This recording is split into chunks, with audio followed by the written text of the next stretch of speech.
Bienvenue sur chaîne de WebJ Clouds. Bien plus qu'une agence web, nous mettons nos différents services. Consultant, expertise technologie et numérique, service à la personne. Sans plus attendre, je laisse la parole à Magali, notre assistant virtuel qui va présenter le sujet du jour. Aujourd'hui, je pense qu'il devient important de parler de certaines réalités humaines, sociales et thérapeutiques que beaucoup de personnes vivent en silence. Pendant plus de 10 ans, j'ai été accompagnée dans le secteur psychiatrique public parisien, notamment au sein du GHU Paris Psychiatrie et Neurosciences et du HDJ Pouchet. Avec le temps, j'ai observé quelque chose d'important. La reconstruction humaine ne fonctionne pas toujours uniquement dans l'isolement. Parfois, une relation stable, progressive et encadrée peut aussi devenir un facteur d'amélioration. Moins d'isolement. Plus de stabilité émotionnelle.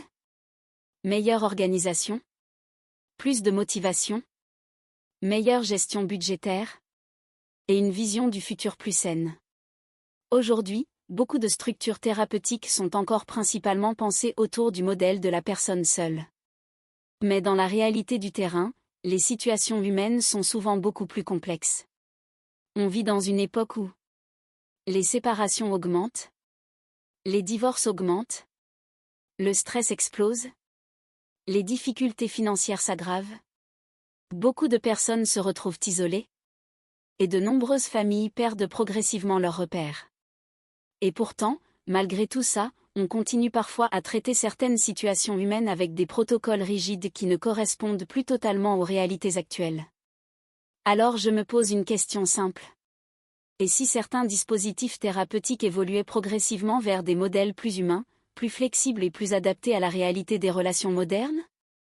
Par exemple, logement thérapeutique individuel, puis accompagnement relationnel progressif, puis logement social, puis autonomie complète selon la stabilité de chacun. Pas pour contourner les règles. Pas pour frauder. Pas pour créer du désordre. Mais au contraire. Pour mieux encadrer certaines réalités qui existent déjà sur le terrain. Parce qu'au final, beaucoup de personnes essaient simplement de reconstruire leur vie. Émotionnellement, socialement, financièrement, mentalement et humainement. Dans mon parcours personnel, j'ai aussi connu des périodes très difficiles. Problèmes familiaux, divorces compliqués, difficultés administratives, périodes de précarité, pression psychologique et reconstruction progressive.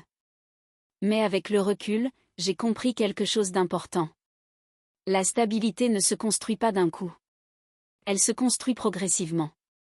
Comme dans l'informatique. Alpha, bêta, test, ajustement, stabilisation. Et parfois, les humains fonctionnent exactement pareil.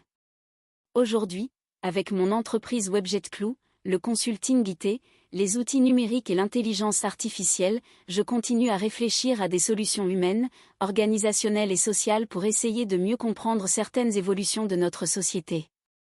Parce qu'au fond, on a encore le choix. Soit chacun reste isolé dans son coin à subir les problèmes. Soit on apprend progressivement à mieux collaborer, mieux communiquer, mieux construire et mieux reconstruire ensemble avec intelligence, responsabilité et humanité. #agir ou subir. #construire ou détruire. #WebJetClou.